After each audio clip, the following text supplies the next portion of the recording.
Wow. Look at this. We got a full house today. Well, thank you so much for coming out. I'm Austin Federa. Welcome to New York City, and thanks for joining us for some exciting announcements from Solana Labs. So you may have noticed there's this thing on Twitter called SMS, and we're going to talk about that today. There's been a little bit of excitement for this.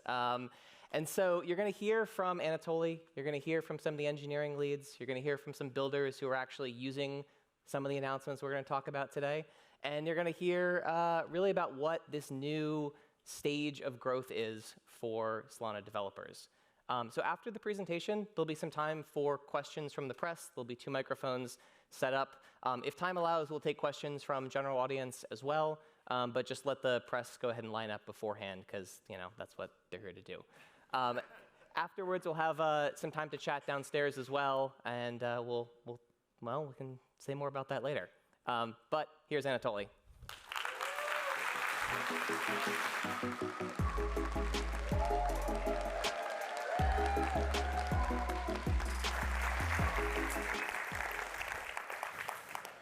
Wow. Hi, everyone. I'm Anatoly Yakovenko, co-founder of Solana, CEO of Solana Labs. Sincerely, wow, just thank you guys for joining us. It means a lot to me, so much that you guys came. I'm sure there's tons of other places you can be, and it's just awesome that you're here. This is the first time we got this many people together since Lisbon, since Breakpoint. Last November, less than a year ago, we had 3,000 people show up to Portugal. And this was after almost 2 years of us building online, never seeing each other face to face, and not even knowing are these people real? And when I showed up to Lisbon, it was just incredible. The energy was magical. Meeting people face to face, talking to them, just seeing the devs build was just awesome. And all the devs saw everyone around and decided we got to go find our own spot. And they built the first hacker house. And it was sweaty and dark, and they built a lot of demos. I think there was a $100,000 prize for one of the demos. But it was a really fun experience, so we did hacker houses. And these have become, I think, a cultural movement, at this point. We've been in 15 cities: Dubai, Bangalore, Paris, Prague, Seattle, Miami, New York. There's actually a hacker house happening right now in Barcelona. So why are you guys here? Over 9,000 attendees, over 600 demos. Just wild to see this happen.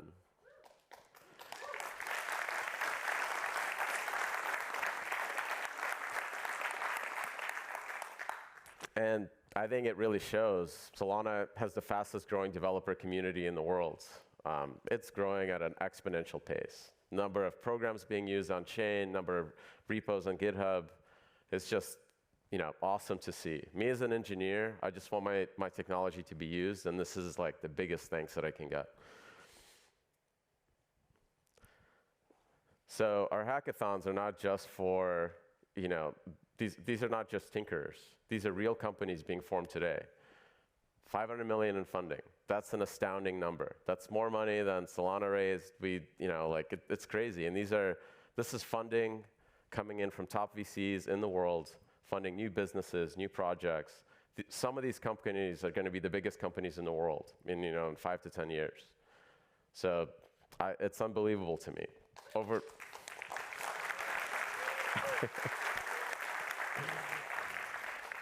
Yeah, 30,000 participants, nearly 2,000 teams formed. It's just awesome. A lot of these folks have never met each other, and they just come together at a hackathon and find like-minded people on a project that they want to work on. And some of these teams get funding before the hackathon is even over. And of course, decentralization. So we started with 40 validators. In about 2 years, it's nearly 100x. Wow.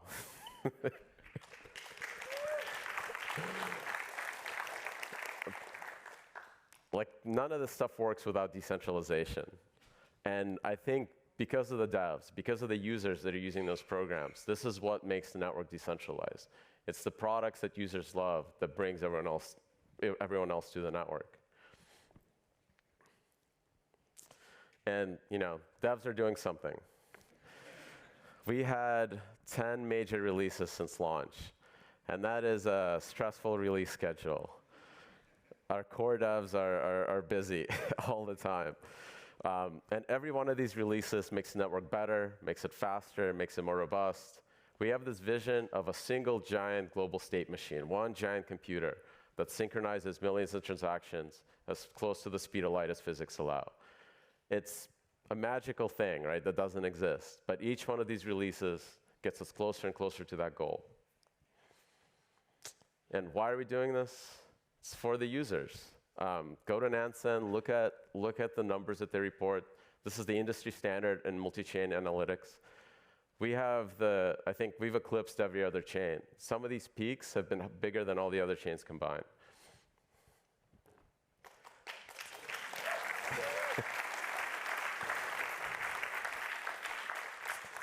Wow.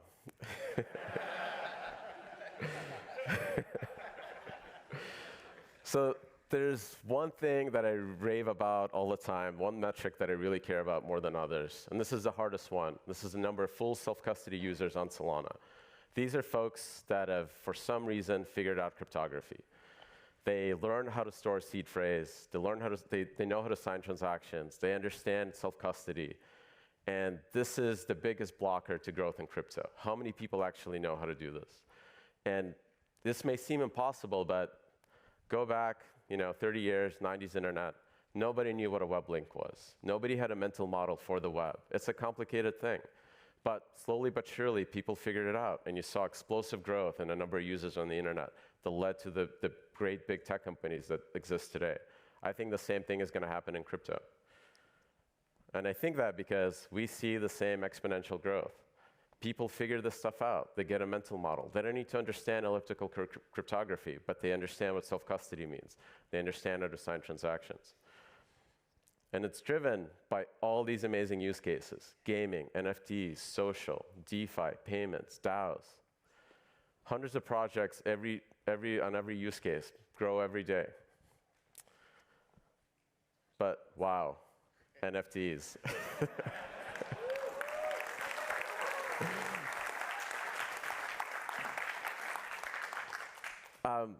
We launched Solana. We called it blockchain and NASDAQ speed. Had nothing to do with NFTs. In fact, NFTs have only been live since May last year, and none of us expected this. So nearly 15 million NFTs minted, 2 million wallets, over 3 billion in primary and secondary sales. This is insane.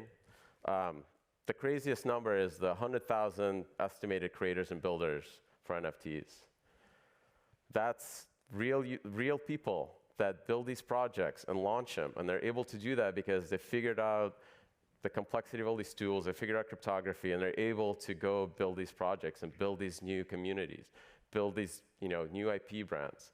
I honestly believe that the next Disney, the next Marvel, all the big stories that are going to be told 10, 20 years from now are going to come from NFT projects. If you're thinking about that as your dream, this is the best place to start, working on it.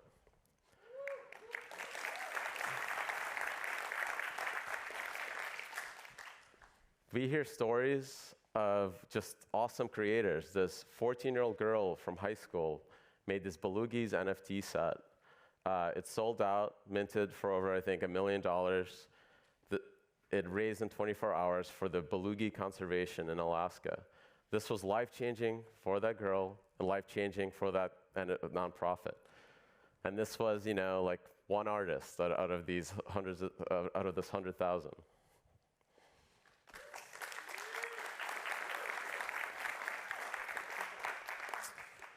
The Degen Trash Pandas, they formed a DAO and used the funds to build a plastic sculpture that was outside of Miami, outside of a lot of our hacker houses.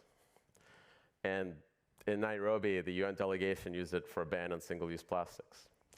So this stuff, these are the stories that are being told. These are the stories that are being created as part of this Web3 experience. But most of it is happening on desktop. I see pictures on Instagram of people on dates, pulling out their laptops from their backpack just to go get into an NFT mint. Or having to, get up in the middle of family dinner to run to their computer because they don't want to miss that mint. And that's sad.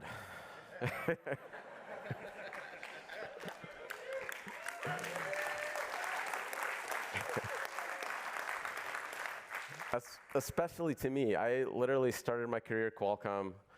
I was there, for over a decade. I worked on every mobile device under the sun.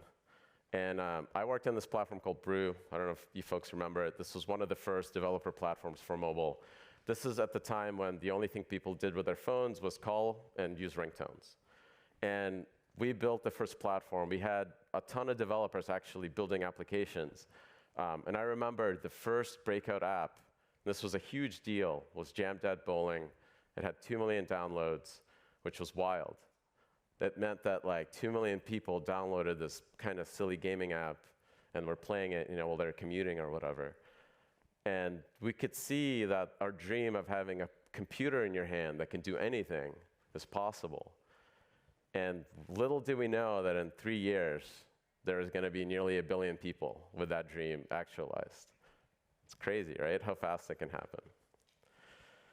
So that can happen in crypto. I don't know if that 3-year period starts now. I think it might. So I think it's time for crypto to go mobile.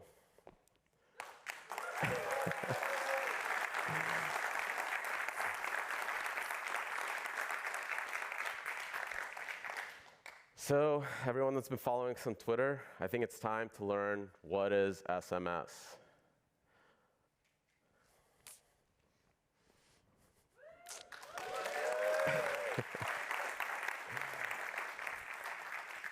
Introducing the Solana mobile stack. And I'm going to be joined by Steve Laver, who's going to tell you all about it on stage.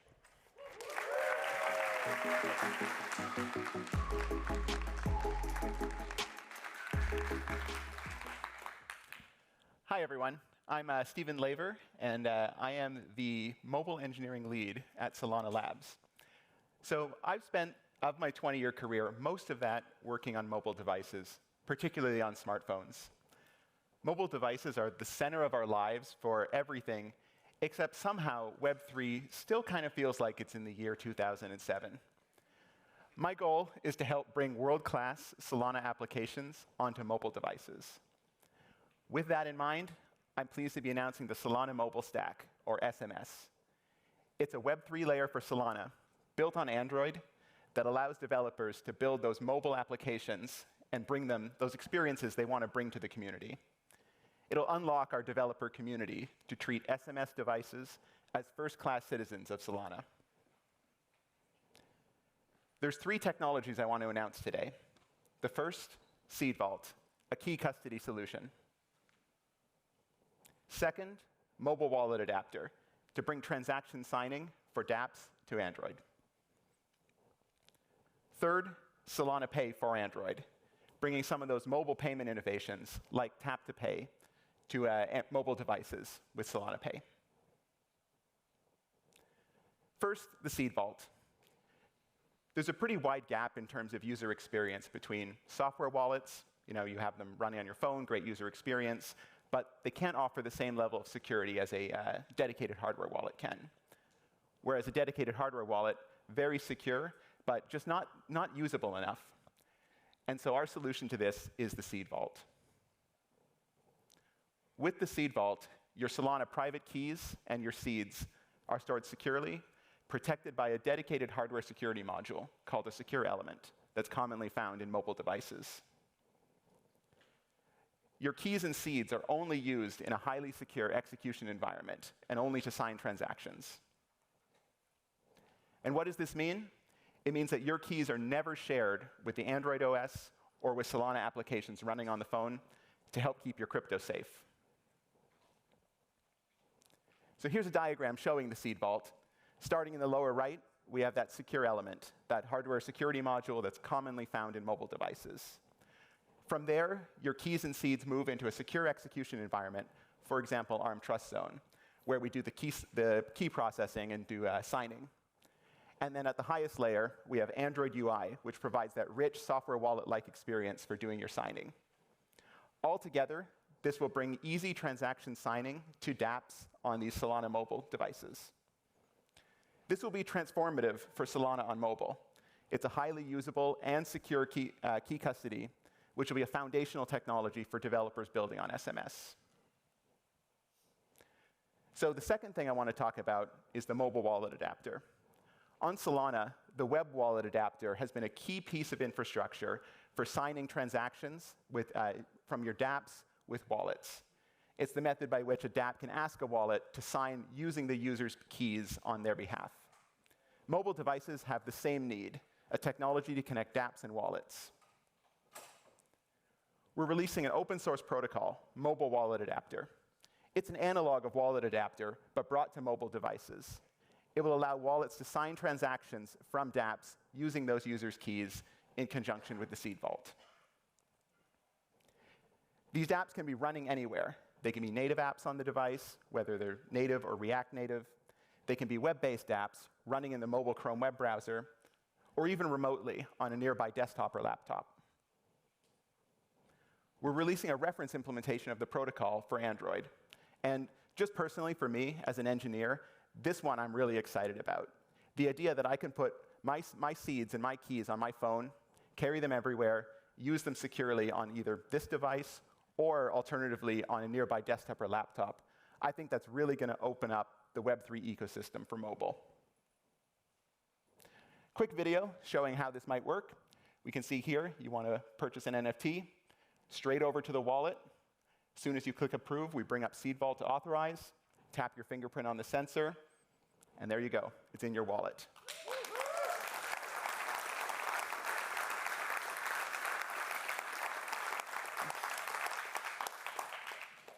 A huge amount of engineering work went in behind the scenes to make this happen. There's a complex protocol that dApps use to discover wallets available on the device, connect to those wallets, establish an encrypted channel, and there's security baked into the protocol throughout.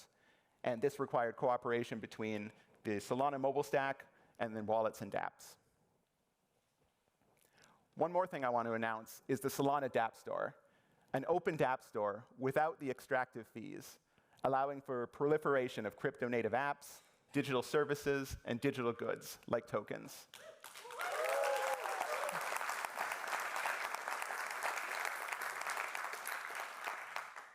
dApps don't always fit well into the existing App Store ecosystems. So we built the Solana dapp store from the ground up to be the best place to find Solana wallets, Solana dApps, and more, all without the App Store fees. And in line with the open ethos of crypto, our eventual goal here is to empower the Solana community to participate in the moderation of the dapp store catalog.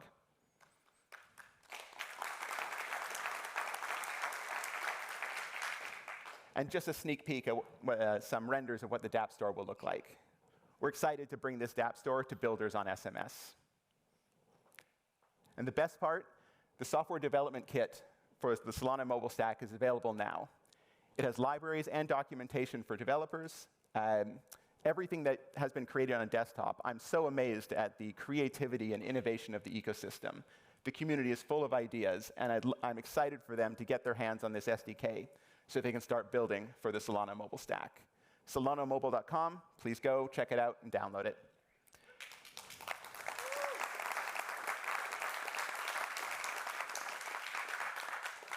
That's all for the Solana mobile stack, and with that, I'll hand it back to Anatoly.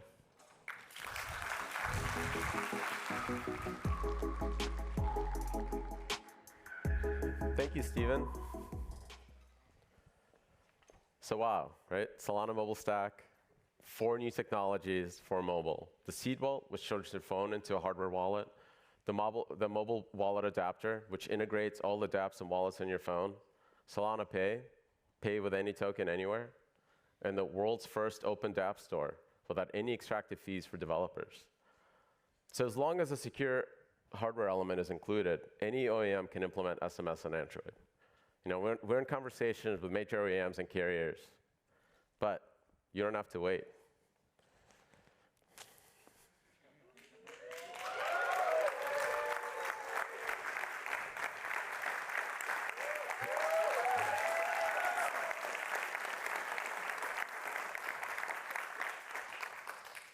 Introducing Saga, a flagship Android phone running the Solana mobile stack.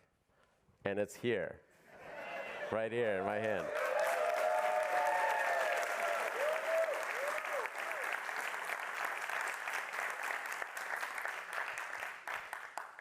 It has all the Google services you expect, a bunch of privacy features, obviously the Solana mobile stack, Seed Vault, mobile adapter, Solana Pay, world's first open dapp store, secure element, of course. This device is built by a legendary team. Awesome. It's led by Jason Keats, the architect of the iPad Pro. It's a beautiful device. Machine precision steel finish. It's awesome to hold in your hand. I'm just delighted to have it. It's got ridiculous stats. I think this thing could run a Solana validator.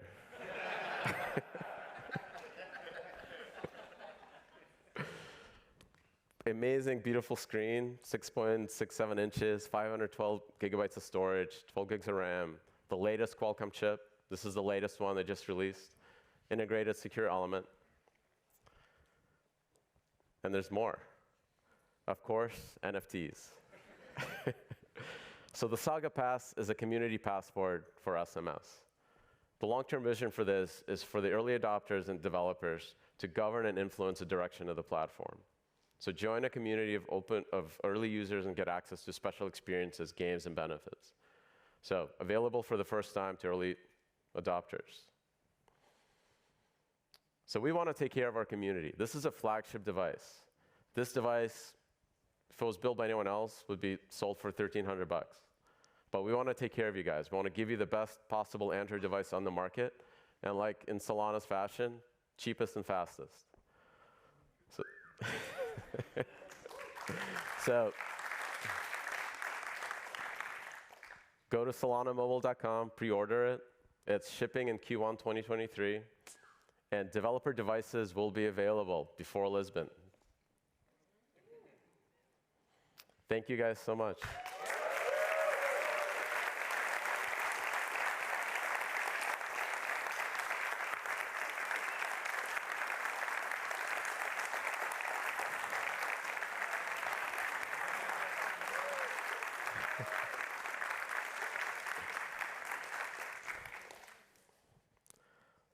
So I'd love to get Sam Bankman-Fried on stage here to talk to me about FTX, crypto, and mobile.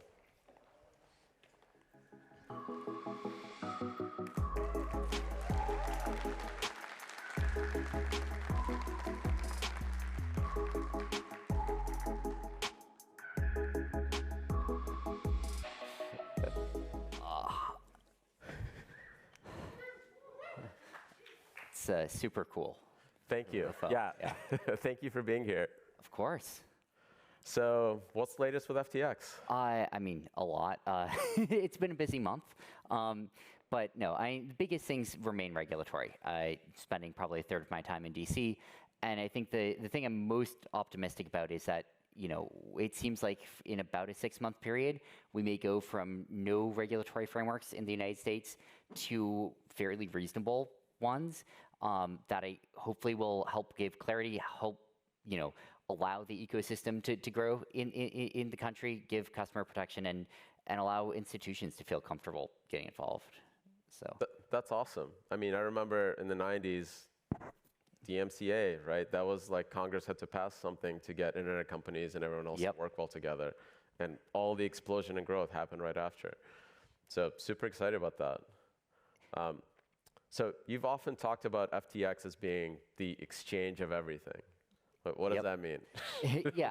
So, there are a few sides to it. And maybe one of them, when you look in the vertical direction, is, it's a full stack product. So, it goes from the back end matching engine, custody, clearing, settlement, risk engine, to the front end mobile app, website, API.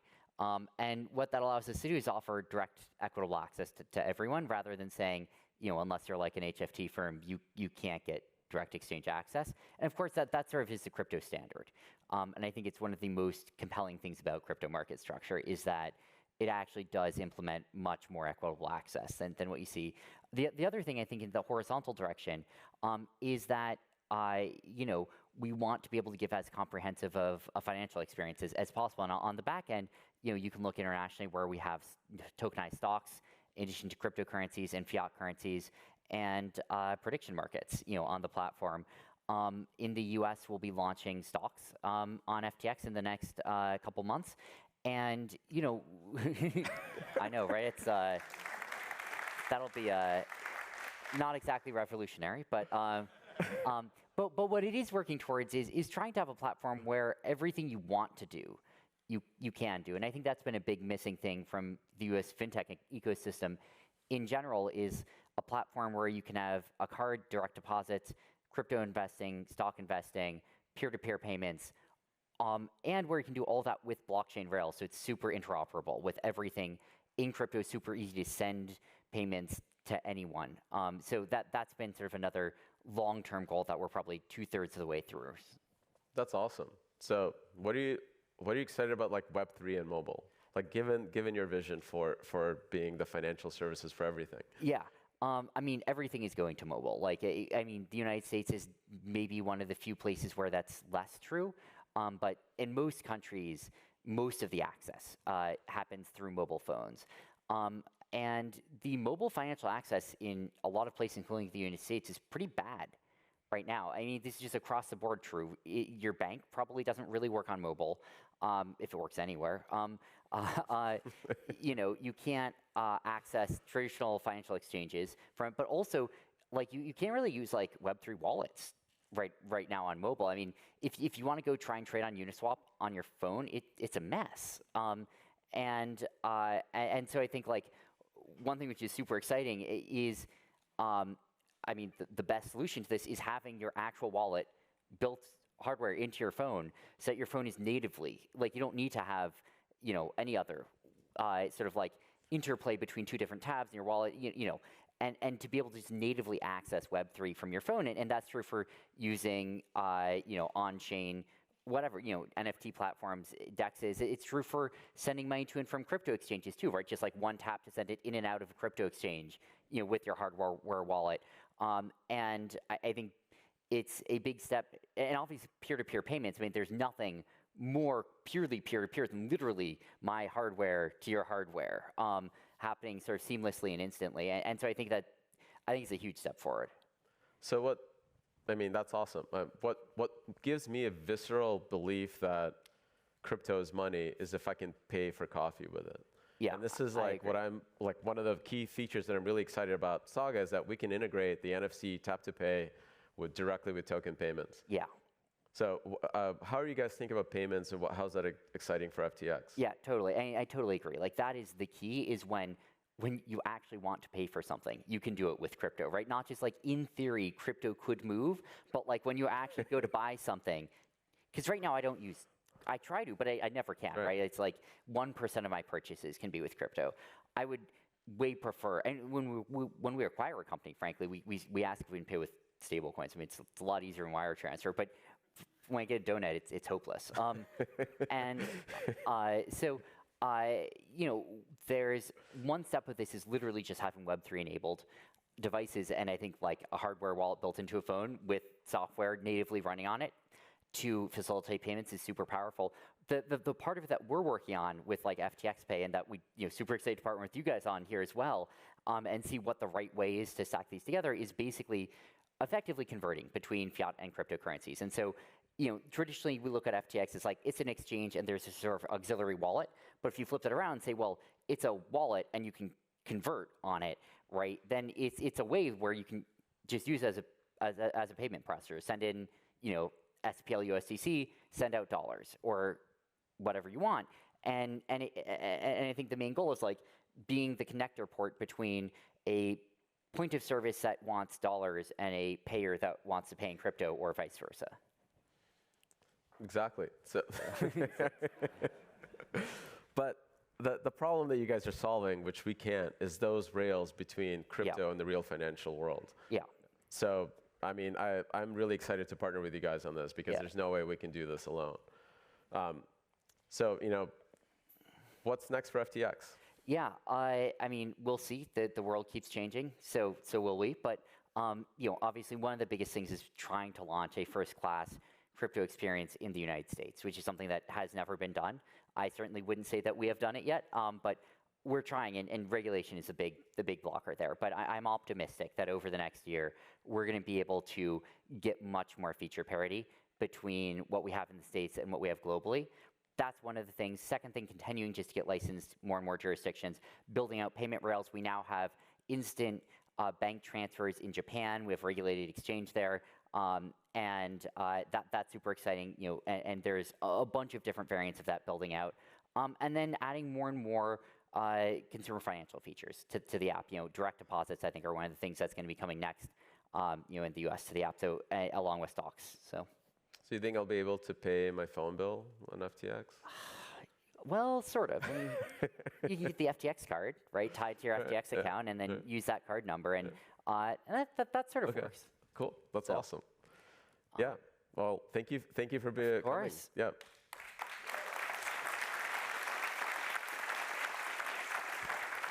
All right.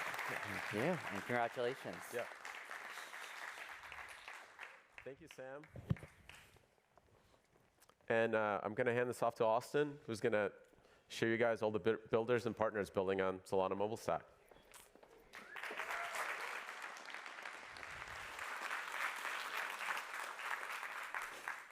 Thanks, Anatoly and Sam, for that.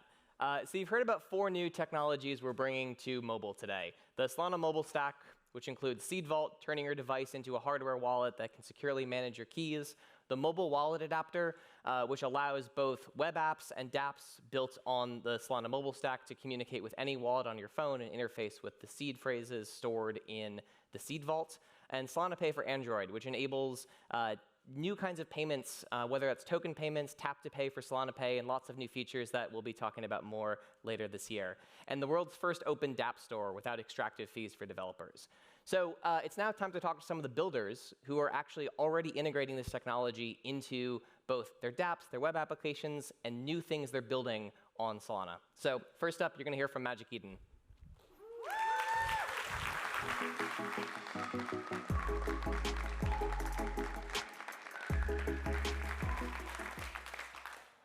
Hi, everyone. My name is Jack Liu. I'm the CEO and co-founder of Magic Eden.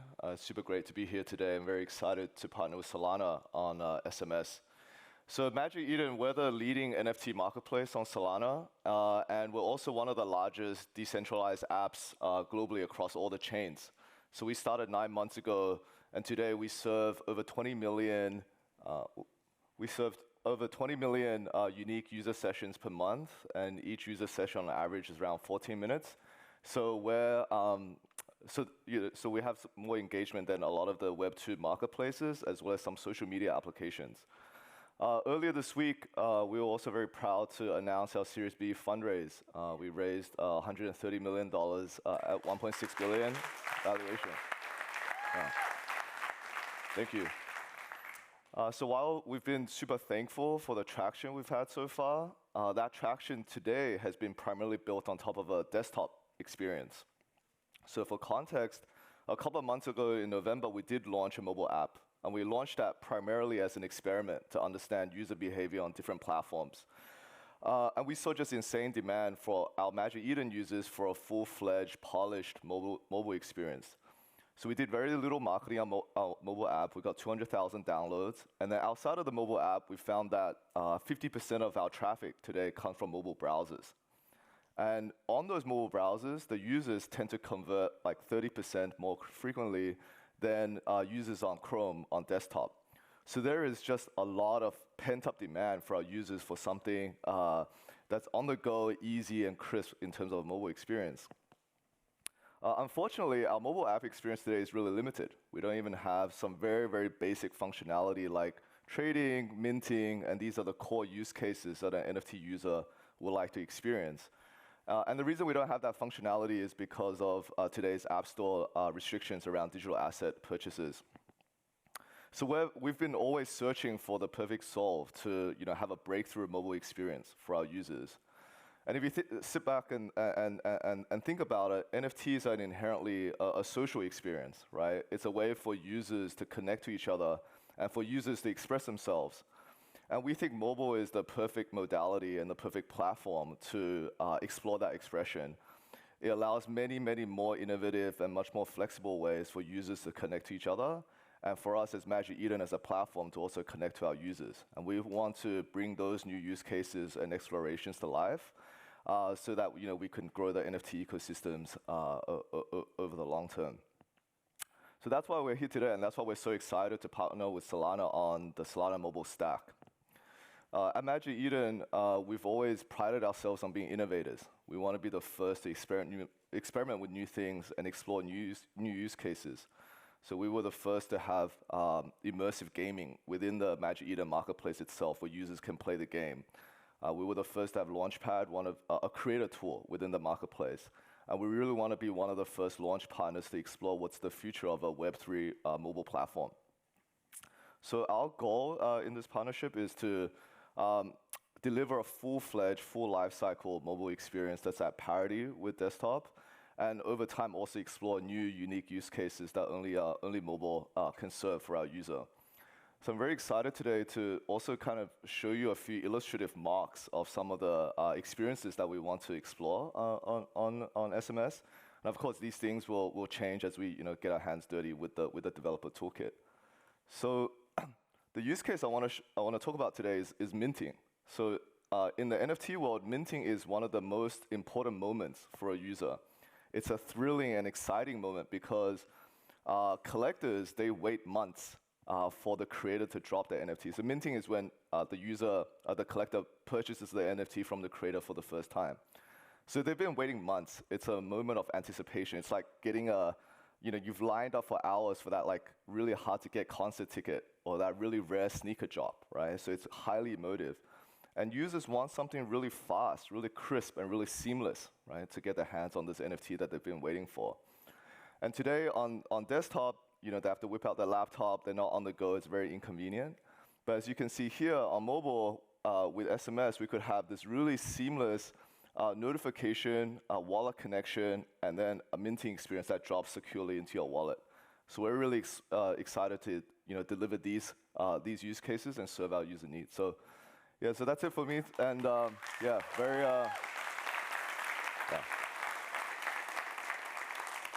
very excited to partner with Solana on the next frontier for mobile in crypto.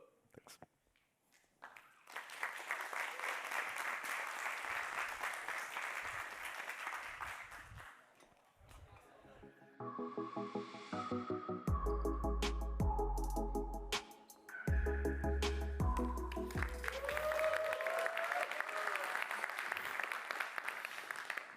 Hey everyone, my name is Brandon Millman. I'm the CEO and co-founder of Phantom. And today I'm super excited to talk about Saga, the Solana mobile stack, and why these technologies are a major breakthrough for mainstream adoption of Web3 technologies. But first, what is Phantom? So Phantom is the leading wallet for the Solana ecosystem and one of the biggest applications in Web3, with over 3 million users across desktop, iOS, and Android. Phantom is your gateway to a world of Web3 application and serves as your identity in this new digital economy. By focusing on industry-leading user interaction and design, Phantom creates an inviting and familiar experience for users, making them much more likely to stick around and continue exploring the Web3 ecosystem. We first launched the first Phantom mobile applications just 5 months ago. And since then, the mobile user base has grown to 35% of our total active users, with the majority of those active users actually joining in the most recent months. There were actually 5.1 million transactions made using Phantom mobile applications in the month of May alone. With the advent of fast and cheap transactions that Solana enables, we believe the path to onboarding 1 billion users to Web3 goes through mobile. But for Web3 to succeed on mobile, it needs an ecosystem. The Solana mobile stack and the applications that are built on top of it is the start of that ecosystem. The wallet is the cornerstone of the Web3 experience, and we're excited to be updating our mobile applications to support the Solana mobile stack. In the coming months, our Android app will be updated to support key features being announced today. We'll be supporting the mobile wallet adapter so that you can sign transactions from the Phantom Android app, for your favorite mobile and web dapps. For Saga users, we'll enable secure key management via the Seed Vault. Phantom wants our users to have the safest user experience possible, and the Seed Vault will give Saga users an even safer way to store and sign their transactions.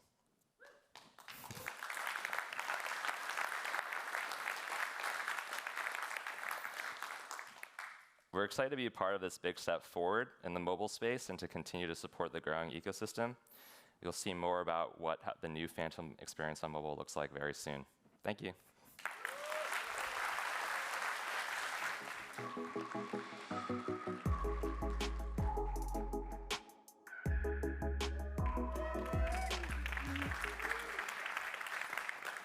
Hi, everyone. I'm Ori, And I'm Utaro. and we are the co-founders of Orca, the leading AMM on Solana and the trading experience you love to love. You may have heard of us from our catchphrase, DeFi for people, not programs. I love this catchphrase because it captures what we're all about, bringing the benefits of DeFi to everyday people. But if we think about where everyday people are, they're on their phones, right? I'm thinking of people like my dad. Like, he's retired, he's got a lot of time on his hands, and he would love nothing more than to spend that time degen trading on Orca. Right? Your dad probably too, right? But it's just so hard. You know, if I thought about trying to teach him to do this, and it's like fire up a laptop, you plug in a ledger, you gotta like put a browser extension. I don't want to explain what a browser extension is to my dad. And so we're like, okay, like this is just not gonna happen, right? Like I'm just gonna go back to building Orca. But fast forward to where we are now. We have the Solana mobile stack, and finally, we can realize these experiences, these radically simple user experiences that will bring the benefits of DeFi to a new generation of users. Let's see what that might look like, shall we? So in this little demo, as the markets move in real time, you can be out there, get a little notification on your phone, go ahead, authenticate with your finger, and just like that, with a single touch, your trade's executed, you're on your way back to whatever it is you were doing before. Simple, right? But radically simple. Thank you, thank you. Love the claps, man. All right, so this is the DeFi trading of tomorrow. Yeah. And so at Orca, we understand that there's going to be this mass migration of users from the desktop experience to the mobile experience. So we're committed to taking our existing responsive UI and turning that into a mobile-first experience. And we're going to start with the Saga phone, and we're going to start with the Solana mobile stack. On top of that, we're going to so we're also going to can't commit to anything. However, like we do understand that with this migration, there's going to be kind of new user behavior, right? Emergent user behavior. And we've been thinking about that. And we've been thinking about a new mobile experience that's powered by the liquidity layer of Orca. And that's something that we're definitely going to explore with Saga phone. So we're incredibly excited about that too. Between you and us, you know? Yeah. One other thing. So I'm going to talk a little bit about the SDK. As a developer, one thing that I love about it is that if you're already familiar with the TypeScript Solana Web3.js SDK, then it's going to be very familiar, right? You still get to connect to an RPC server. You can still fetch accounts from the blockchain in a similar way. You can construct transactions, send transactions, et cetera. So it's going to be a fairly seamless experience to transition to supporting the Solana mobile stack. There's also going to be a Kotlin SDK for anyone that wants to create a native experience using the Android platform that you're familiar with. And finally, one of the plans is to create a React Native SDK. And so that'll allow developers to kind of support the full spectrum of options, whether it be the web application, a React Native application, or a fully native application for Android. So I'm really excited about that. If you're a little bit less big brain than Utaro, all he's really saying is that building on mobile is going to be super easy. Yeah, and one other thing is, you know, if you are a developer, and you're interested in a mobile experience built on top of our Whirlpools program, we have a builders program. So please come to us with any of your ideas, and we'd love to support you. Build on Orca, maybe get money. Yeah. Right? Fun. But long story short, the North Star of Orca has always been to bring these financial opportunities of crypto to as many people as possible. We see this as the first step in that saga, and we're really honored to be a part of it, building alongside the Solana ecosystem as a whole to ensure that the experiences that result are truly human-centered.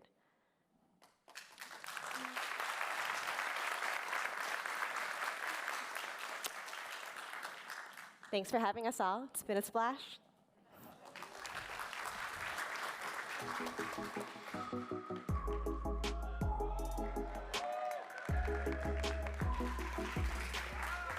Wow, this is insane. Yeah, hey everyone. My name's Armani Ferrante, and I am one of the co-founders of Coral. So at Coral, we are a big part of the Solana developer ecosystem. And I'm super excited about the potential that the Solana mobile stack and Saga has to improve the developer experience. And this is something that we are pretty intimately familiar with. So we're the creators of Anchor. Anchor is everyone's favorite toolkit for building smart contracts on Solana. But today, I'm not here to talk about Anchor. I'm here to talk about something else. So we're building a new product, a next-generation crypto wallet that we call Backpack.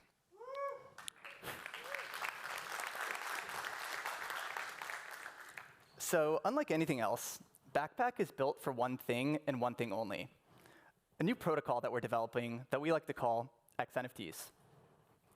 So today, NFTs are these amazing profile pictures that we all love and adore. They represent these incredible communities of people around the world. But honestly, they're a bit static. And there's no real reason why they have to be that way. NFTs should be rich. They should be dynamic. They should be living and breathing representations of the communities they're supposed to reflect. In fact, they should have all of the capabilities of a program. And this is exactly what we're doing with xNFTs. So X stands for executable. This is an entirely new way to build applications for a crypto wallet. Like other crypto assets, you can buy your xNFTs and you can sell them. But unlike anything else, xNFTs turn the wallet into an open, programmable platform for anyone to build on. And I'm excited to show you what we've done. So this is Backpack. If you take a look at the image here, you'll see a bunch of icons, but everything here is a token. So on the left, we have this beautiful Aurorian. And surrounding it, we have all these application icons. But whether it's an NFT or whether it's an application, in Backpack, they're one and the same. Everything is an xNFT. And so what I'm about to show you is going to be a video. But the one takeaway I want you to have when watching this video is that when you see Backpack, not only will you see your tokens and not only will you see your NFTs, but in fact, for the first time, you'll see all of your crypto assets. Every protocol on every blockchain inside of a single user interface.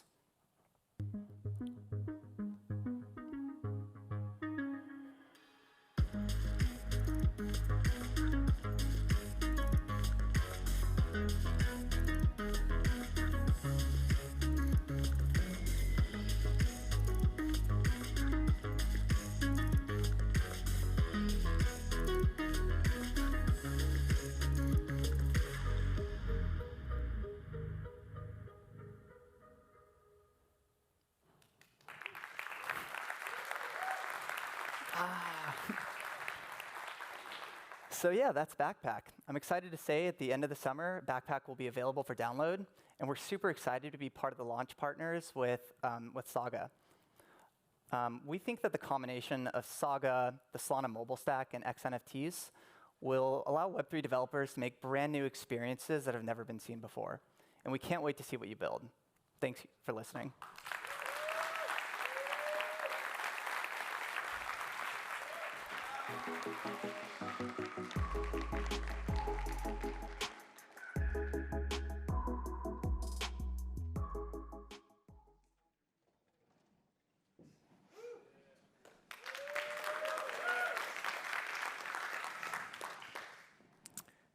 Hi, I'm Kais, co-founder of OKBears.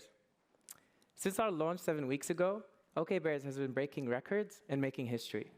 What started as a clean, inclusive NFT collection quickly became one of the space's most impactful digital brands. Through OKBears, We will channel our platform, art, and community to instill hope where it is needed most. But today, I'm here to speak about the people behind the brand, the OK Bears community. Together, we inspire optimism through online activity every single day. We spread the message that you're enough just the way you are, and it is totally okay to be okay. Because often in good times, we share joy together, but when the chips are down, we tend to struggle alone. So before a single bear was minted, our community took to Twitter to tell the world that we're all going to be okay. Thousands of people from over 100 countries walked outside to take a breath of fresh air and tweet one unified message. Now, one tweet that I'm never going to forget is from a father from the Philippines who wrote, "Life is full of struggles, but my child is my inspiration to keep me going and fight and keep moving forward. Father and daughter, we are okay." Now, building our brand on Solana meant that our digital products were inclusive and accessible to everyone around the world, regardless of their spending power or location. Which is why, after a history-making launch, our community continued to grow as original holders found life-changing exit points. Now, sometimes we get lost in the tech, but everyone here in the audience today has been making and building things that make those messages on screen possible by contributing to the Solana ecosystem. By building tools that make it possible for someone to escape poverty, to take a well-earned break after years of hustle, to secure their future at just 17 years old, or as my friend Perks puts it, just simply become a better person. Now, at OK Bears, we set the standard for a community-centric brand by taking the time to know our community as it grows. We see that Justin has been making charts about OK Bears every single day. And when the bear market got tough, JP and Slick started #OKDrip, giving the community an outlet to express themselves through fashion during what was a really difficult time. Nate takes to every Twitter space to spread Wagbo vibes, and Chef continues to send his heartwarming ramen noodles all across his country. So inspired by our community's conviction, our team creates art to thank them for supporting each other, because when bears build, we build together. But today, we're ready for our message to transcend the internet into the real world. Which is why I'm delighted to announce the launch of our OK Bears shop, the first Solana token-gated e-commerce experience in collaboration with Iconic and powered by Shopify.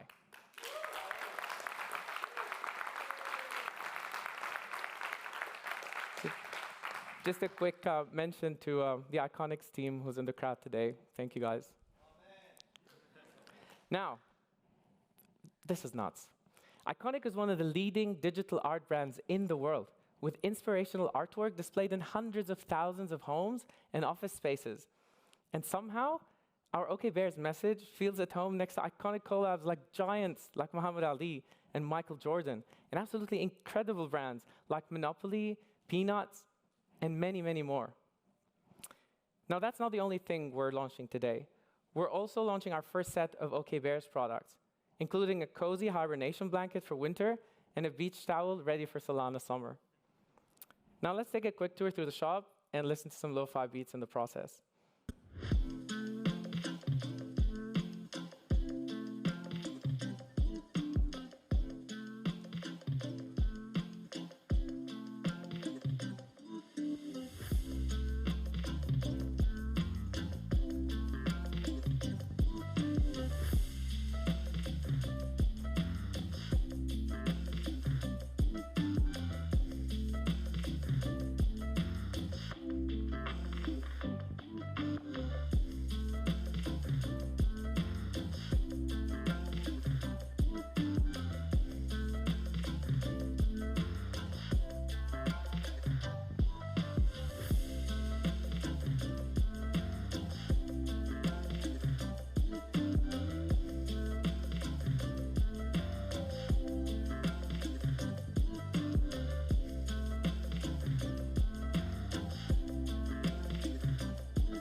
So we've worked with Iconic and Shopify to create a beautiful token-gated experience for our community and beyond. And now with the launch of Saga, our team cannot wait to implement some of our upcoming digital products utilizing the Solana mobile stack. But with all the incredible things being revealed here today, I have a good feeling that we're all going to be okay. Thank you.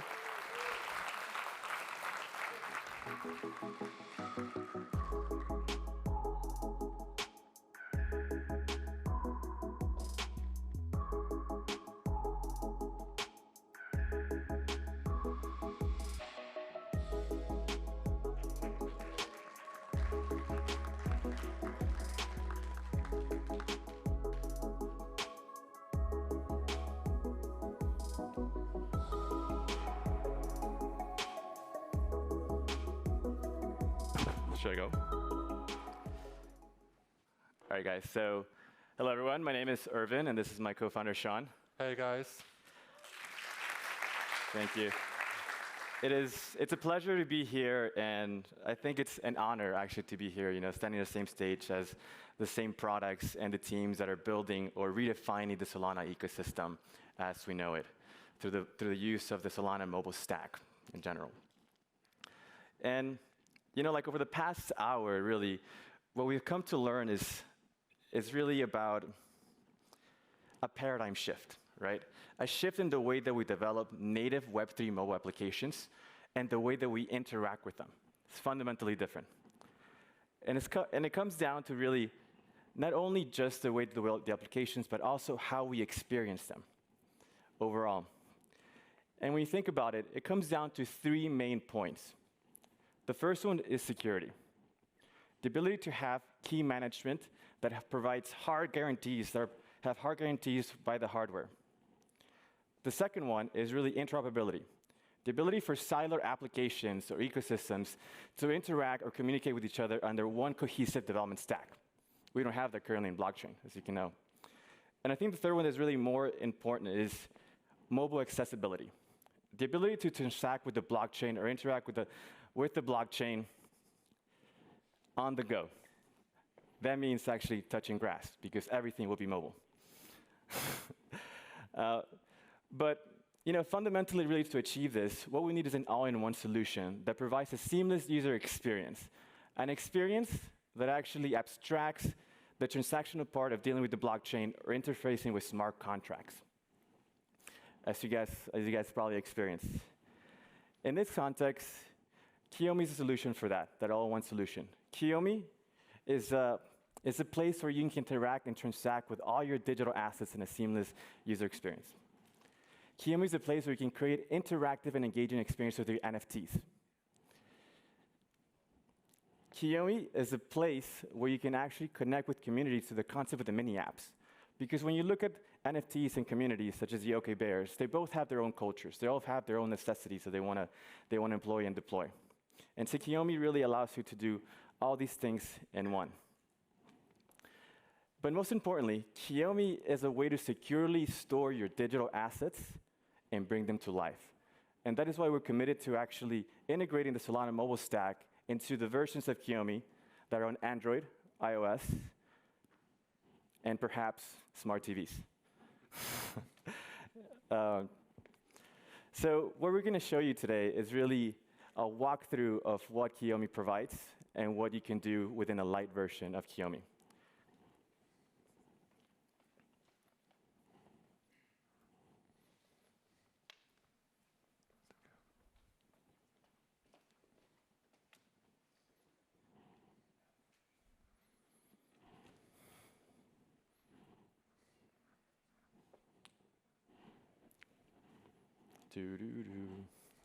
All right, there we go. All right, so for this purpose, this is actually a fully working Android version of Kiyomi. We have a version iOS and Android, and hopefully pretty soon on Saga, that leverages the Solana mobile stack. And so Kiyomi Lite is really built so you can chill with your NFTs. Because fundamentally, if you came to NFT NYC, you didn't come just to shill Solana. You came to shill your NFTs. And for those NFT bros or broettes in the crowd, you can think about the experience of actually shilling your NFTs. What do people usually do? You either take a screenshot and you go ahead and shove it in someone's face. Or maybe you, if you're silly enough, you have your hot wallet filled with, like 10 OK Bears, and you just walk around with it, and you still shove it in someone's face. So then, what is the next generation experience? How can we engage communities? How can we create content that inspires, that turns everyone into a collector, a creator, a curator? That is the question. And so Kiyomi provides you this answer, where you can, instead of actually shoving your JPEGs in someone's face, you can go ahead and display a multitude of NFTs, and instead of actually just shoving someone in their face, you can create a world or an experience around them that they can consume. Kiyomi is a different way to consume the media, not just create it. So in this context, if you guys have actually followed our game, which is called Open Era, then you might have gotten a few things like an airdrop. I won't show you any alpha, but besides that, if you're a fan, you can go ahead and create multiple content. I think the sound is not working, if you guys can help us with that. There we go. So then it's essentially, with this kind of application, you can go ahead and turn, like, again, a creator, a collector, a curator, and create content that is only engaging but then inspires people besides it.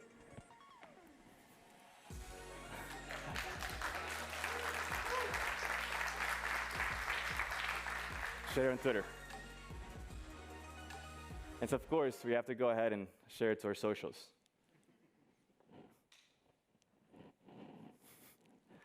Let's do it. So we're tweeting live. All right. So really to do this, right, when you think about the way that wallets or mobile currently cryptocurrency applications, they're usually just literally React.js or HTML5 applications wrapped on a native casing. But when we look at the things that we're doing augmented reality without the need for a LiDAR. And this involves our research in computer vision and also image processing around different objects and locations. Something that is done natively on the phone and could be created through Kiyomi. Thank you. But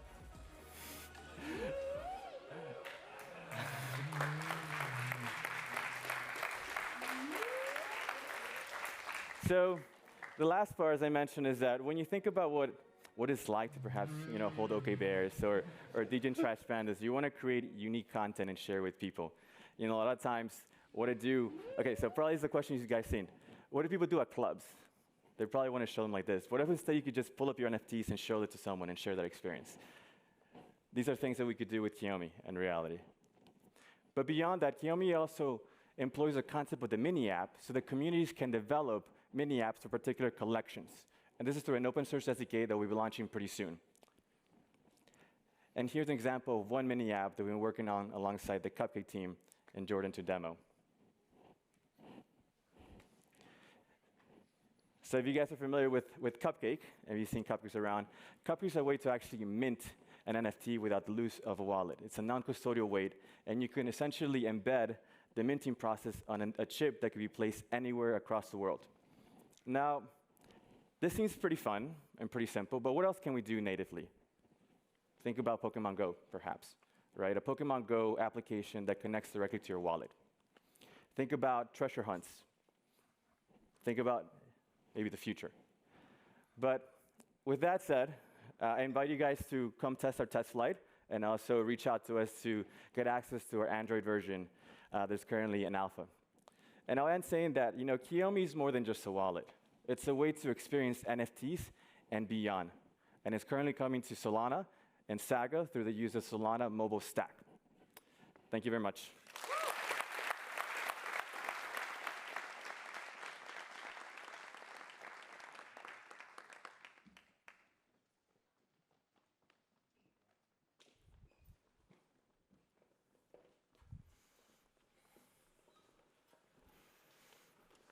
All right. Well, we've heard from a number of builders now who are excited to be developing on the Solana mobile stack and building on Saga. These are just a few of the great projects that are already looking at this technology and committed to building and integrating it into their applications. This is, again, a small list of the folks who have already committed to integrating and building this tech. There's a lot of fan favorites out here. Really excited to see. There's actually a ton more that we couldn't fit on this slide. So make sure you check out the website. There'll be a pretty regularly updated list of logos there. But these are some of the favorites we're looking at, from games to wallets to AR experiences like you saw. And what's really great about something like the mobile wallet adapter is you see someone like Orca is able to actually integrate a full experience as if it was an app running on the phone, but it connects through the browser. So it's a really easy load for developers to actually add this to their systems, and we're really excited to see what folks are going to be building. So in order to help people build, right, the Solana Foundation is here to support people building on the network, and developers really are the life of the network. So there's a $10 million developer fund for developing on Solana Mobile Stack and Saga. That is open now. You can check that out at solanamobile.com. Or you can also, it's going to be great. $10 million, guys, to build apps. It's great. So visit solanamobile.com. You can download the SDK, which is available today. You can apply to the developer fund. And you can also, of course, pre-order the Saga, which will start shipping in early Q1. So thank you all for joining us today for the unveiling of the Solana Mobile Stack and Saga.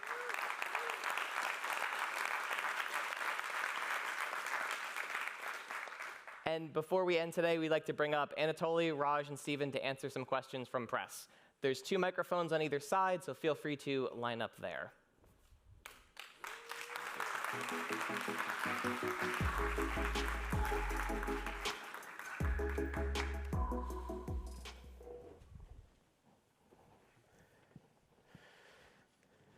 All right. What do you guys think?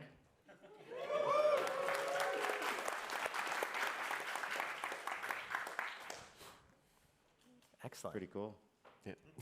Anybody coming up? Yeah. They'll line up behind you. You got to start. All right. So, all right. Oh, hello. I'm Danny. I'm from CoinDesk. So I'm interested in hearing more about the developer fund, the $10 million. We have all these commitments already, or Solana has all these commitments already from Magic Eden and the like. Has the fund started deploying yet to developers? Have you heard any interest, or has this all been kept under wraps such that only now it's getting rolled out? Yeah, there haven't been any grants or investments from the fund that contributed to any of the builders that you saw on stage that chose to build on SMS or Saga. That fund is dedicated for mobile developers, but there's also other funds, like you may have seen in the last 2 weeks, we announced a $100 million fund focused on Korean Web3 companies and specifically focused on games. And then when you saw the partner list that Austin showed of folks that couldn't be here, you probably noticed a bunch of games. So both with partners on gaming funds, we have 2 other funds with FTX and Forte and others. And just the independent investment community that's been pouring money into the Solana ecosystem. We expect to see that there should be a good amount of funding for new teams, but we're making sure there's definitely $10 million right away for the small set of developer kit recipients that we expect to receive devices this year. And Anatoly, I'd love to hear a little more about how your experiences at Qualcomm have shaped your this yeah. initiative. I mean, the Brew experience was pretty important in retrospect, because at that time, nobody really believed in mobile. We couldn't convince Facebook to build a mobile app. The browser experience sucked. Literally, ringtones were the only non-call thing that people used. But everyone believed that there's going to be some moment in the future where you have a supercomputer in your hand. And I think all of us believe, crypto adoption, you're going to have your hardware wallet in your phone. It's the device that you use every day. So that's going to happen. So this is something that I just fundamentally believe the industry needs to do. And we didn't see a single crypto feature at the Apple Developer Conference 13 years after Bitcoin has been live. So I think it's going to take us to do it. And from a historical perspective, this is actually before my time in crypto, but in 2018, Siren Labs had a crypto phone. It didn't work out so well. now, I'm not saying that this is equivalent to that, but it is certainly the biggest, most high-profile Web3 phone since. How is this project going to kind of avoid or attempt to avoid the pitfalls that? Yeah, I think what's different now than previous times is the number of developers entering the space. You know, you see folks leaving Facebook, leaving Google, and start companies in Web3. And to me, it means that we're now at this precipice of adoption. You know, it literally took 3 years from Jamdeb bowling to iPhone is like in 500 million people's hands. I don't know when that three-year timeline starts. I feel like it already started. Like just simply because of the number of amazing founders entering the space and the amount of funding that's pouring into it. And well, okay, that's a big difference. It's the OSOM phone, right? Sorry, what? The phone itself, the hardware. Yep. How did you pick that company, that phone? It's really Jason. I don't know if you ever get a chance to meet with him, but he's just like one of these founders that is just so driven. He's a crazy hardware developer. He like built James Cameron submarine door, just an amazing entrepreneur. And we just mind melded, just immediately felt like this is like a relationship that, you know, we can get joined at the hip. I don't have any other questions at this point.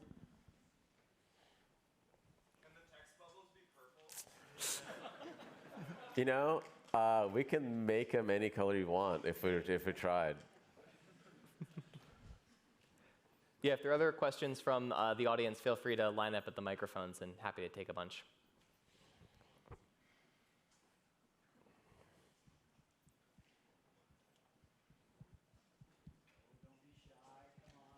Or maybe we just answered everyone's questions today.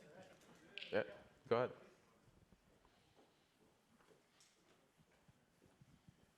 So with 21 million users or wallets right now, to scale to 1 billion users, what is the approach or what are the considerations on the hardware side that you're thinking about for scale from the 2,200 transactions per second to the millions? On the network itself? Yeah, on the hardware. Yeah. So that just takes a bunch of cores. Like literally, if we had systems with 512 cores in them, it could do a lot more transactions. On paper, that looks like 10 gigabits worth, which is millions.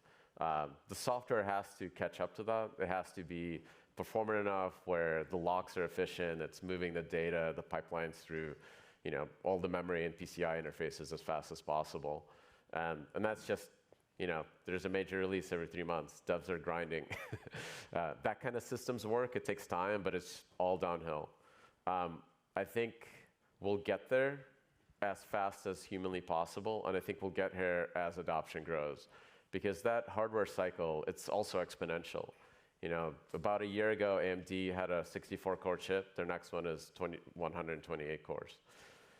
What about the M1? So Apple's chips are not designed for servers, yeah, but they're awesome. If Apple made a server chip with a big pile of cores, that would be a perfect piece of hardware.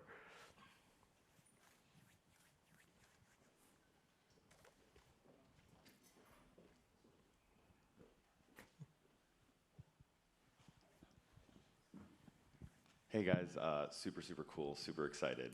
As a user, I love it. As an engineer in the space and somebody who believes in decentralization and the power of the phone in our pocket, is there any plan or thought in the future that the phone can be used as a decentralization point? So obviously, like clients, like there's a bunch of stuff we can do to make sure that when users interact with the network, that they're getting very high guarantees on safety. So things like that are totally possible. I think as phones get more and more powerful, who knows? You know, there's going to be some inflection point where maybe this thing runs more than just a light client. But it's hard to predict how hardware grows. I think what's really important is that the custody piece is extremely robust and is scalable to a large number of people. Like people need to be able to trust this thing as much as they do any other hardware wallet. And there's a lot of cool stuff we can do with all the biometrics and everything else on this device to make sure that is actually user-friendly, but also secure.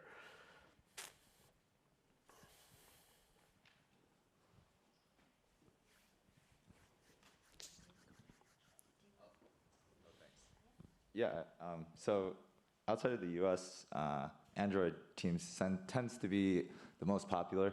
And I guess what is the plans for iOS integration with the stack? I think if we need to succeed for Apple to make a change, right? Like yeah, everything's open source. Everything we're doing is completely open source. Anybody can pick it up. It'd be amazing to work with Apple to get them to do it. But really, the ball is in their court. Yeah. Thank you.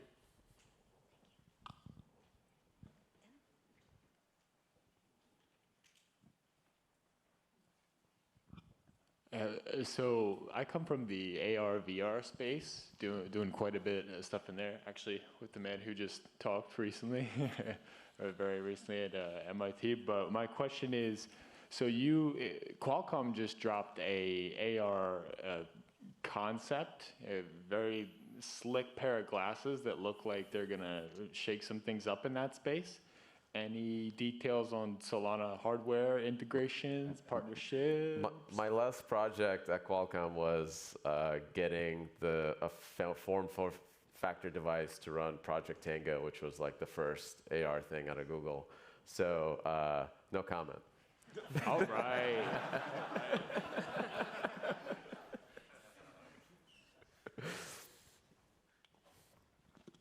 Hey, Totally and Raj, Melody here. Long time. I actually want to ask you, because Samsung had a phone with a wallet integrated a few years ago and never really took off. Why do you think we can make it a success? Even one of the biggest hardware or mobile phone manufacturer couldn't make it work. Is this, and how do we get this operating system on other Android phones? So SMS can be adopted by Samsung. That would be awesome. It's an open platform, a bunch of open source code. I think the reason why it's different is because it's us doing it for our users in crypto that we know really well. And we really care about their experience, and we know their use cases. And we're really targeting those hardcore people that understand what self-custody means. And that's really important. You got to start with a group that's going to love this product and grow from there. And that's really hard to do for companies outside of crypto that just want to come in and build a crypto product. It often doesn't quite match. And you also need devs. You need devs that are willing to build applications for crypto users. I don't know, you guys still remember the 2018, 2019 bear market, right? There was not 2 million people signing transactions. But there were still devs grinding, building product, trying to figure out product market fit. So those are the devs that we really need to enable for this device. The people that are true believers, that believe that, sometime that timeline, 3 years to 1 billion users, is going to kickstart, and they're the ones that can do it.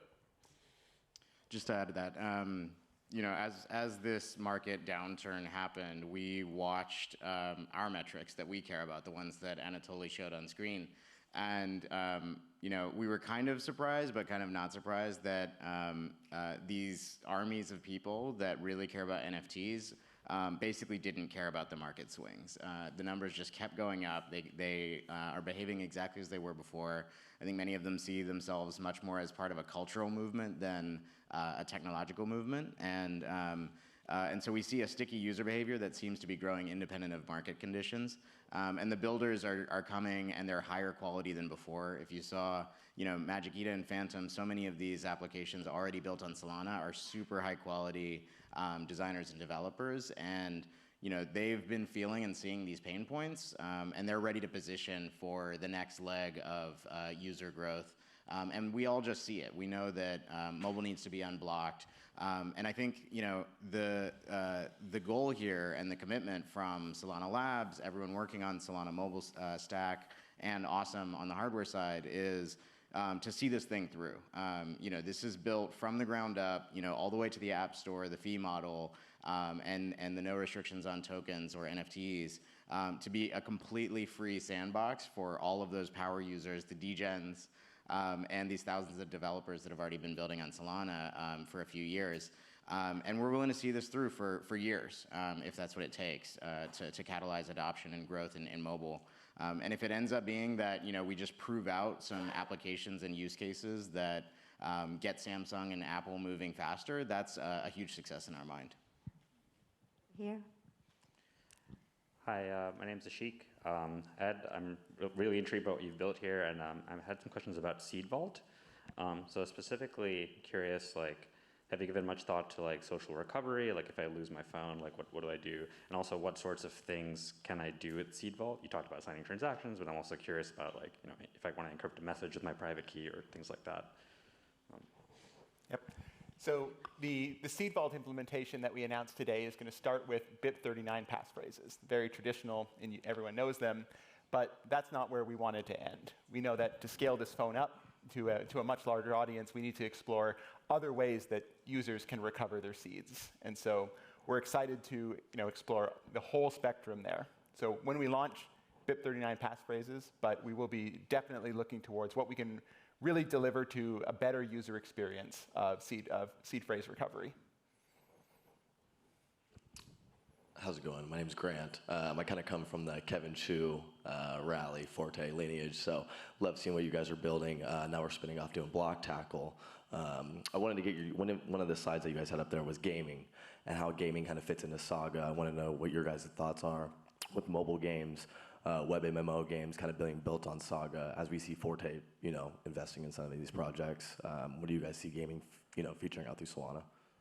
So gaming, I think, is just obviously tied to crypto in the future. One of the first games that I really started playing was Ultima Online. That was probably the first social network that I was a part of. And I remember going to the bank, getting a cashier's check and mailing it to some rando and to get a digital item. so yeah, that was my teenage years. It was really popular. But that experience of people getting together around a digital thing and valuing those digital items is just so obvious and natural. So I think how crypto works, NFTs work, I think is extremely tied to gaming. And obviously the dapp store that we're building has no extractive fees. All digital items can be traded, sold, whatever. That's perfect for gaming. That's really where things should go. And it's very different from how Apple and Google think of those app stores today. Hey guys, Bruno from Magna. I have a question. I'm thinking about using this phone in my day-to-day life and all the interactions that I have with my phone. Have you thought about other hardware interactions like NFC interactions or peer-to-peer payments, or even just can I get my Empire DAO NFT and then use my phone to tap in and get in? Yep.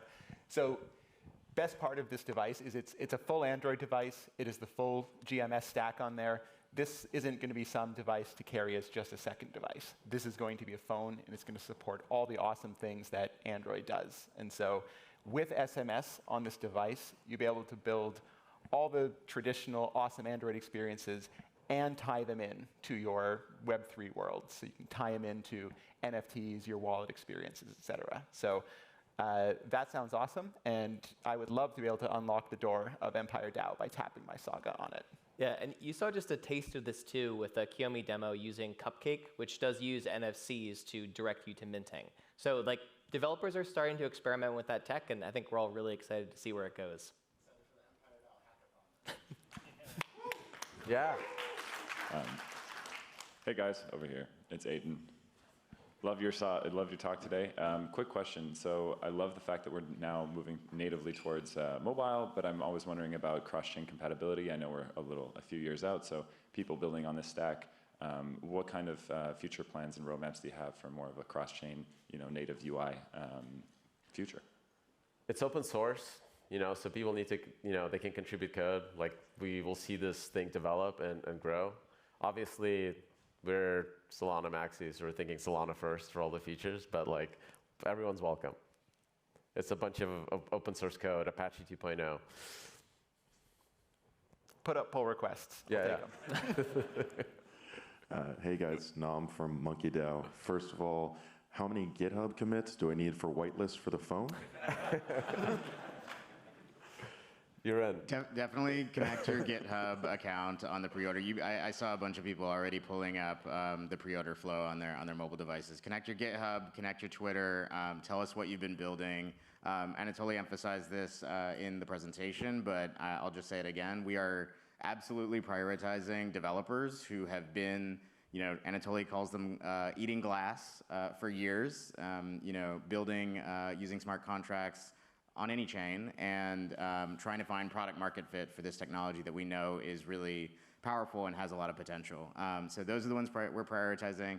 No strict rules to announce today on how we're prioritizing developers, but I know you. I'm pretty sure you'll get in.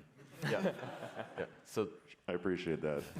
My real question is, Anatoly, you mentioned that you think the phone is powerful enough to run a validator one day.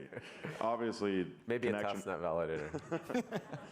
Connection requirements notwithstanding and handling like the network throughput.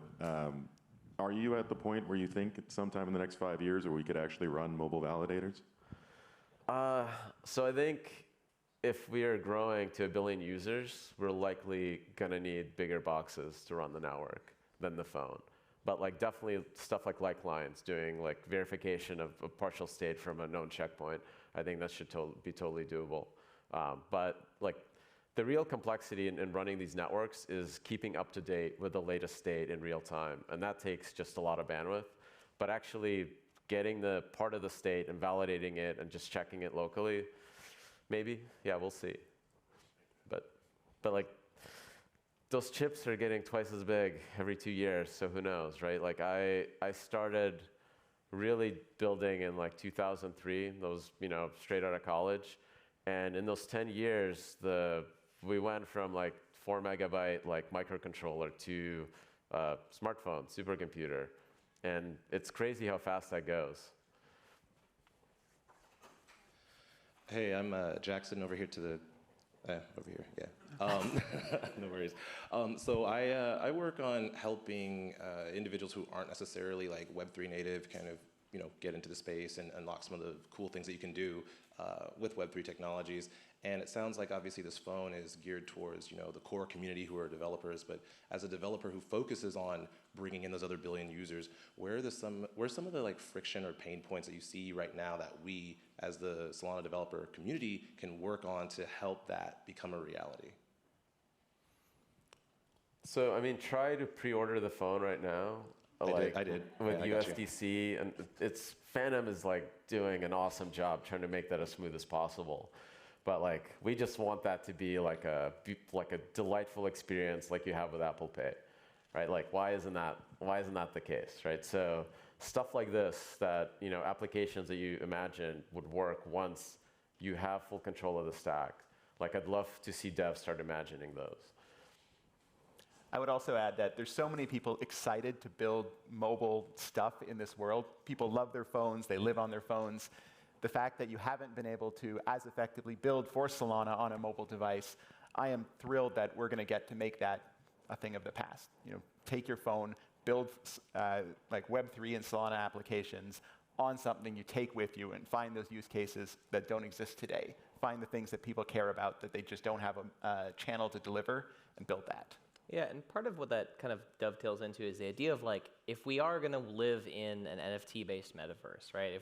If this technology is really going to become the way you get into your office, but also very valuable artwork or your character in a game, the existing custody solutions are pretty rough for that. You either have to trust a lot in a pure software solution, or you have to bring a full hardware wallet with you. Neither of those, they both have compromises in them, and you see something like Seed Vault is really, an ability to meet in the middle and try and figure out new ways that users can feel secure bringing stuff with them that is valuable, but also they want to make it part of their daily lives. Hi, Galina Fendikevich over here. I have a two-part question. The first one is some context. The tools that are being released are allowing for some pretty cool products to come out, but the use cases aren't as compelling for a product to hit network effects. So how do you imagine these tools are going to allow for someone to create a network effect product that's going to hit the mainstream And the second part of that is, how are you going to fix the reliability issues that would allow the mainstream to trust such a product? I'll take the second. Let's start with the second one. Yeah. So devs are doing something. There's a major release roughly every 3 months. And every time we'll 10x users, the implementation is going to get stressed. Every time we 10x the validator numbers, things are going to get stressed. But that's just one more release. This just takes one release to fix. Shipping L1 software is probably the closest thing in software world to shipping hardware. There's a lot of things that can go wrong, and you got to be really careful. And like every line of code is stomach churning. But we've gotten pretty good at it, and things are getting faster and cheaper and better. And you can see that with the latest 1.10 release. Network is humming. Serum was awesome during the crazy volatility. So, let's get the users, and the engineers will figure out everything else. Yeah, and in terms of looking at something like the use cases, what you see here today is a very early look at people who've spent, maybe a few weeks looking at what an implementation could look like when they have access to a full Android phone they can build native apps for. If you go back to like the early days of smartphones, I think it would have been a real stretch to look at the first iPhone and be like, yeah, Tinder. That's what's going to come out of this thing, right? So a lot of these use cases, they're not apparent at the beginning, right? But you get there over time. And to be fair, this is exactly what happened with NFTs on the network, right? NFTs were not something that was originally a place of like, oh, this is going to really hit product market fit. That was a bunch of developers creators taking tooling that was pretty early stage back in the day and doing something on it that was not really anticipated. And so the dynamics that made the network really great for DeFi also make it really great for large NFTs that you don't have to think, especially in early days, you don't have to think a lot about before you buy because there's not a $400 transaction fee associated with creating that piece of art. So I think we'll see where the tools lead people. And the other part of that is like, it's a very open platform that's being built here. So if there are needs that developers find in that process of, oh, I wish I could do this thing, or we see that there are a lot of different developers rebuilding the same framework to do one thing, that's how the open source process works. And myself and my development team will be on Discord. If you have ideas, you want to talk about the SDK, find out what's in it, learn more, come find us. SolanaMobile.com has more details. Hey, as a developer, super stoked on the focus of developer tooling today. But as a customer, I'd be super excited to hear about like OS level or like system app integrations that you guys are able to do, kind of controlling the full stack. So with the full stack, one of the things we talked about as we were conceptualizing SMS and what's going to go in it is how do we make sure that we can deliver the most cool things we can for as many people as possible. And so some parts of SMS, Seed Vault, for example, are going to be delivered first on the Saga, but other parts, like Mobile Wallet Adapter, those are going to be reference implementations and protocols that are free and available for everyone to pick up and start using outside of Saga as well. And so that part of SMS, the impact that we're looking for there is opening up the Android mobile ecosystem very, very broadly to the creators to start building those cool experiences. Thank you. Awesome. Well, thank you all for joining us today. There will be...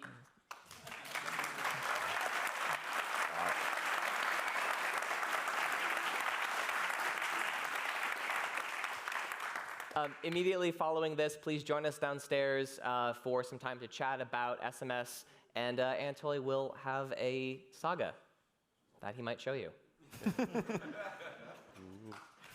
Thank you all. Don't drop it.